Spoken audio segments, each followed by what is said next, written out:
अम्मा की बातें चैनल में आप सभी का स्वागत है। भोजपुरी बोली की सबसे बड़ी खूबसूरती उसकी लोकोक्ति और उसके मुहावरे हैं। इस चैनल के माध्यम से हमारा प्रयास है कि विलुप्त प्राय हो रही संस्कृति को संजो कर रख पाएं। दोस्तों, मेरा नाम है नित्यानंद दुबे और इस वीडियो में मैं साथ हूँ अपनी अम्मा श्रीमती प्रभावती देवी दुबे के साथ। तो अभी क्या है हमारे पास? अभी एक मुहावरा है हाँ हाँ। कि मन चंगा त कठौती में गंगा। अच्छा। तो कहते हैं कि गंगा जी में स्नान करने से सारे पाप धुल जाते हैं। ठीक है। तो लोग अपना जो भी पाप साल भर तक पाप भूल करते से हैं। उचित अनुचित कर्म किए रहते हैं, हाँ। उसको धोने के लिए, उसको मिटाने के लिए लोग गंगा जी में स्नान करने जाते हैं। जब कुंभ का मेला लगता है, कुंभ मतलब इलाहाबाद में, वो 6 साल या 12 साल में एक बार लगता है। अर्ध कुंभ बोलते हैं 6 साल वाले को, कुंभ बोलते हैं 12 साल वाले को। उसमें बहुत भीड़ होती है, इतनी भीड़ होती है, कभी कभी भगदड़ मच जाती है। तो उसमें जो है जन और धन दोनों की हानि होती है। भगदड़ में लोग, कितने लोग तो वहाँ मर भी जाते हैं, पता ही नहीं चलते कहाँ गए। कहना ये है कि आप ऐसा कर्म ऐसा करो ही मत कि जिससे आपको अपने को शुद्ध करने के लिए गंगा जी में जाना पड़े। अच्छा। अच्छा, अगर भूल से कोई गलती हो भी जाती है तो तुरंत भगवान से माफी मांग लो, क्षमा प्रार्थना कर लो, पाप नष्ट हो जाएगा। मतलब केस वहीं का वहीं निपटा दो। निपटा लो, उसको बात इकट्ठा मत करो हाँ। कि साल भर का इकट्ठा करके फिर गंगा जी जाके एक साथ हाँ। भरेंगे। तो इसलिए कहा गया है कि माने इतना आप गलती ही मत करो। अगर गलती हो जाती है तो माफी मांग लो, आपके सारे कष्ट दूर हो जाएंगे, सारी गलतियां भगवान माफ कर देंगे। तो मन चंगा तो कठौती में गंगा। ये कठौती क्या होता है? हाँ, कठौती का मतलब ये है कि ये लकड़ी का बना होता है। जैसे मान लीजिए ये बड़े और छोटे दो कई प्रकार के, माने छोटे से छोटा और बड़े से बड़ा आकार में होता है। जो बड़ा आकार में होता है, जैसे पेड़ की जड़ है, पेड़ की जड़ को अपना ऐसा काट लेते हैं तो 1 बीता 2 बीता ऊंचे तक उसको फिर काटेंगे। ठीक है। तो जब बढ़िया गोल हो जाता है तो उसको बीच में जो है उसकी खोद करके उसको एक परात का आकार दे देंगे। अच्छा अच्छा अच्छा, ये ठीक है, पेड़ के तने को काट करके अक्सर जड़ बड़ा काटते हैं। बनाना है हाँ तो हाँ जड़, हाँ हाँ। और तना से थोड़ा छोटा होगा, और जो और छोटा होगा वो तो कटोरे के हाँ, आकार का हो जाएगा। मतलब जैसा आप चाहते हैं वैसे आकार में लकड़ी का आप, बर्तन एक लकड़ी तरीके का से। बर्तन है वो।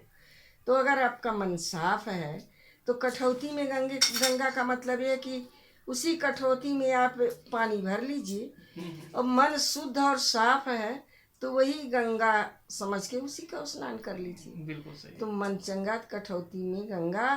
ठीक है। हाँ, तो मन चंगा तो तो कठौती कठौती में में गंगा। गंगा। जी।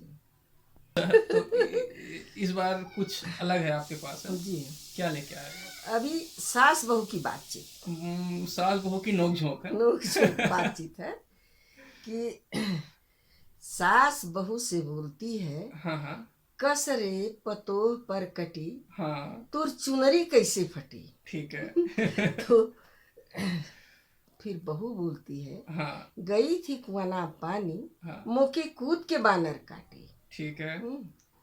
कसरे पतोह पर कटी, तुर चुनरी कैसे फटी। हम्म तो बहू बोली, गई थी कुआना पानी, मुके कूद के बानर काटी। हम्म तब सास बोलती है, हम्म 7 पूत 9 नाती, मुके कबहू न बानर काटी। ठीक है। तो फिर बहू बोलती है कि बूढ़ी भैलू बूढ़ी चंपा, तुके बानर देख के कंपा, और मैं तो जोइया नाटी, मोकी कूद के बानर काटी। अच्छा। ये सास बहू की बातचीत है, उनकी नोक-झोंक है। नोक-झोंक है। ठीक है। तो कहने का मतलब ये है कि कहा गया है कि एक बहू जो थी वो कुआं पर पानी भरने गई। तो जब वहां से आई तो सास पूछती है, कैसे रे बहू, तेरी चुनरी कैसे फट गई। तब वो बहू बोलती है, अच्छा। कि मैं कुआं में पानी भरने गई थी, हमको बंदर ने कूद के काट लिया, ठीक है। चुनरी फट गई। हाँ। तो फिर वही सास बोलती है कि मैं भी तो कुआं में पानी भरने जाती थी और जाती हूँ, हमको तो कभी बंदर ने काटा। सात पूत नौ नाती मुखी कबहू न बानर काटी। हमारे तो 7 ठन बेटा है, 9 ठन नाती हैं, मुझे हमको तो कभी नहीं काटा कभी बंदर। नहीं बंदर काटा, तुमको कैसे काट लिया? हाँ। तो वो बोल रही है बहू, हाँ। बूढ़ी भैलू बूढ़ी चंपा, हाँ। तुमके बानर देखी के कंपा। अच्छा। मैं तो जोइया नाटी, मोकी कूद के बानर काटी। हम्म। मने तुम तो बूढ़ी हो, हम्म। ऊपर से तेज तर्रार बूढ़ी, हम्म। तुमके तो बानर देख के भी कांप के भाग जाता। कांप के भाग जाते हैं। और मैं तो नाटे कद की, छोटे कद की सुंदर औरत हूँ, मुझे तो बंदर ने काट लिया। तो मेरे को ऐसा लग रहा है कि इसमें बंदर वगैरह कहीं नहीं था, ठीक है, किसी और ऐसा ही कहीं फंस फंस के चुनरी फट गई जो भी होगी। है वो सास बहू की नोकझोंक थी। अच्छा।